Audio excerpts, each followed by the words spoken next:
customer service. The topics for this module, which runs June 25th to the 27th, is marketing, circulation, media, reserves, interlibrary loan and document delivery, and customer service pledges or plans. First, you'll be looking at 3 PDFs, one on customer service, one on marketing and outreach, and the other on service quality and its assessment. Then look at the couple of resources I've provided. These are both pretty much on marketing from ACRL. And they talk about the first one, marketing at your library, is a large campaign you've probably been exposed to, and you want to look at the academic and research library campaign program, how to market what we do in an academic library. And then the next one is a link to the toolkit itself.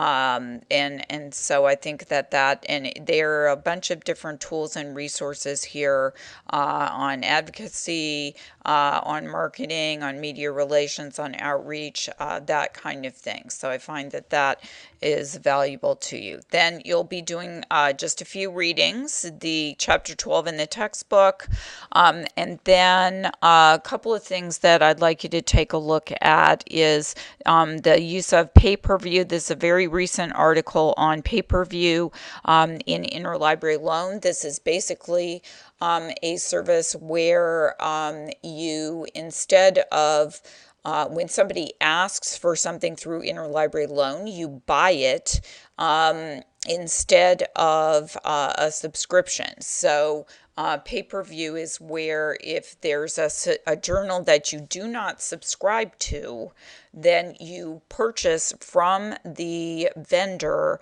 a copy of the article.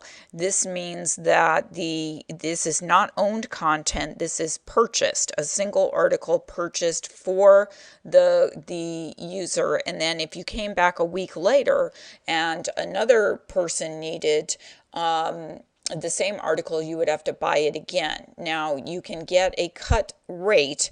So say at Elsevier, you can get them for $33, I guess it's $25 each.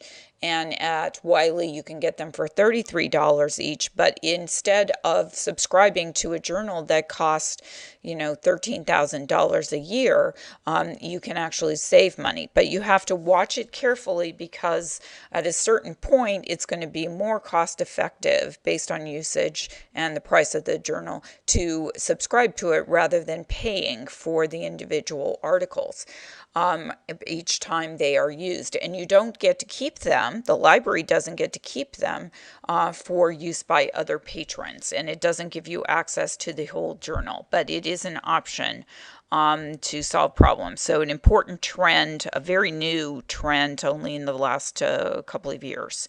Then let's see, the rest are about marketing.